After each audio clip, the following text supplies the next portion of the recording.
Saksi sa Double B! Punta tayo sa loob ng Senado, Weng. Oo. Nandun si Nympha Ravelo at kasama niya si Atty. Israelito Torion. Abogado po siya ni Senator Ronald De La Rosa. Nympha. Yan, si Atty. Israelito Torion. Sir, bumisita kayo kay Senator De La Rosa. Ano po, nasa opisina ni Senator Jingo Estrada. Kumusta po si Senator Bato? Well, he's okay. And we are discussing about his case, of course. And ayan na. Yan na si Senator. Senator Bato, eto, nasa harapan ko si Senator Bato Oh, De La Rosa. game. Naka-shorts pa siya. Galing Ah, sa talaga? opisina ni Senator. Sir, sa DZWB Live tayo. Yan. Kumusta kayo, sir? Naka-shorts pa si sir. Kasi sabay na tayo sa elevator. Oo. Oh, Kumusta, sir? nakatulog rin kahit pa paano. Kunti. So, sir, anong balak po ninyo ngayon? As usual, attend ang session. And wait for the ruling of the Supreme Court sa mga petition na pinadala namin doon. Umaasa po kayo na maglalabas ng TRO kontra po doon sa warrant of arrest. I hope and pray. I hope and pray. Opo, paano, sir, kung halimbawa po may local court na magsabi na bumatras lang kami sa elevator, ha? Oo, Sir, oo. paano kung merong kautusan mula sa local court at sabihin na ipatupad po yung warrant of arrest ng ICC? Well, ang proseso naman ay hindi hanggang sa lower court lang. Kaya meron na appeal, di ba? Pwede tayong umakyat sa taas. So, ito inunahan na namin sa Supreme Court ngayon. So, hintayin natin yung decision ng Supreme Court. Sir, habang may mga political things, sir, Panindarin natin ang tanong na kasama ko, ha? dito lang sir kayo sa Senate, hindi sir kay answer. Hindi siya uuwi. Dito lang ako. Dito lang. Hindi ako alam. Sir, yung paglabas ninyo kahapon ay para sa pagboto sa Senate presidency at para sanctuary dito sa Senate? Lahat na yun ng rason na gusto niyo makita as far as I'm concerned. Yun na lahat. Tsaka nahihiya na ako sa taong bayan na sige, hanap sa akin na sumusweldo na ako. Kahit hindi ko kiniklaim yung sweldo ko dyan sa baba, kahit hindi ko kiniklaim, I have to show up. Lalo na itong crucial na moments na ito. So, sir, ibig sabihin since September, never kayo nag-claim ng pay? Or Pero at ang buwan na na-claim ng staff ko, kung hindi ko kinuha, paano ko makuha na wala man ako dito? Kasi Nandun lang sa staff ko. Pero yung mga latest month na hindi na claim. So, kasi sinulatan kayo ng Ethics Committee, pinagpapaliwanag kayo sa inyong matagal na pag-absent at yung hini-encourage pa kayo na wag na kumuha ng sweldo. In-encourage kayo na Soto and Hercito. Kahit na hindi na ako encourage, may konsensya rin naman ako eh.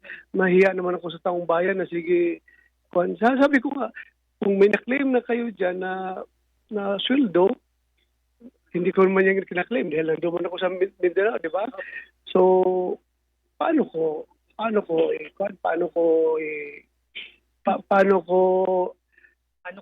kukunin? Sabi ko, gamitin niyo diyan sa kawanggawa kung anong mga relief efforts natin diyan na gamitin niyo para mapunta sa taong bayan yung pera na yan. Sir, saan kayo nagtago? Pwede bang malaman? Anywhere in the Philippines.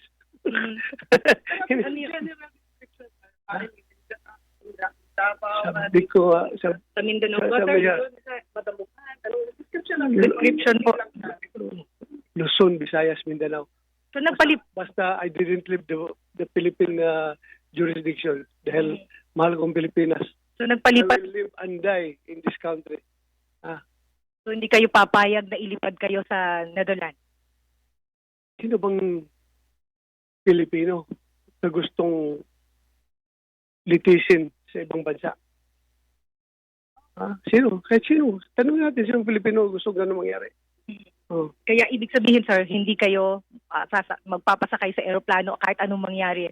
Hindi kayo magpapadala sa Netherlands. We will exhaust all available means. Legal means. Kailangan gawin natin lahat para hindi na tayo madala doon sa daig. Sir, legal means walang pwersa, hindi kayo gagamit ng inyong influence at lakas ninyo at yung kakayanan ninyo bilang dating pulis. Well, I leave it up to the Lord. Kasi alam natin, the Lord our God is gracious and merciful. he will not turn his face away from us if you turn unto him. Ha? Sige. Anong magiging chairman? Ayan, tinatanong ko anong committee ang chairmanship ni Senator De La Rosa. Papasok na siya doon sa kanyang opisina. Public Sabi order, niya di ba? public order. O Mm. sinasabi niya public order pero na-elect na siya kahapon eh. Yes, Mm. oo. Chairman ng public order matapos yung sa gitna noong plenary session kahapon. Wala. They're just doing their job. Okay lang ako. Sige lang. I am from... Galing ko sa enforcement. Sir, how are you, sir? Sige, pagbigyan mo na lang. Pagbigyan mo na lang. Dumating na yung ibang kasamahan natin sa media kasi dalawa kami dito kaninang nag-abang doon sa Mm-mm. 6th floor sa opisina ni Senator Jing Estrada dahil alam namin doon siya nag-overnight. Mhm. At ang inaabangan namin si Atty. Torion hanggang lumabas nga si Senator De La Rosa at etot naka-t-shirt at shorts pa, naka-chinelas pa. Paliguin Dahil niya na. doon nga, Oo, magbibihis pa yan. oo, Hindi naman dahil doon pwede nga siya umattend ng natulog. session yan ng naka-shorts. Oo, dahil naririnig na tayong nagre-report, umakit ang ilang kasamahan natin sa media. Kaya na-escort na siya papasok sa opisina niya. Medyo nagkakatulakan Bakit dito. siya Pero nag-ano? sabi niya, pagbibigyan na yung mga sumunod mga dumating sa kanya. Kaya nagpapa-interview na siya. Bakit kay Senator Jinggoy office siya nag-overnight? Wala ba dyan? Wala. Naging Tanong office niya, di ba? Sir, ba't doon kayo natulog sa office ni Senator Jinggoy? Mas maganda yung opisina niya eh. Tsaka mas marami pagkain. Kaya, Nakakain na kayo. yung nga eh, dalawang subo lang, parang puro hangin ang laban ng tiyan ko. Oo. Andyan ba Bakit yung ano bang wife niya, pinakain sa inyo? Neifa? Hindi ba masarap? Masarap, pero yun nga, yung utak mo gumagana eh. Kahit na pagtulog mo. Andyan ang pamilya niya, Neifa? Okay. Andyan ang pamilya niya, yung wife niya, mga anak. Dito na, business as usual. Anak niya nandito, sir. Decision. Kaya maghintay natin yung Supreme Court na decision.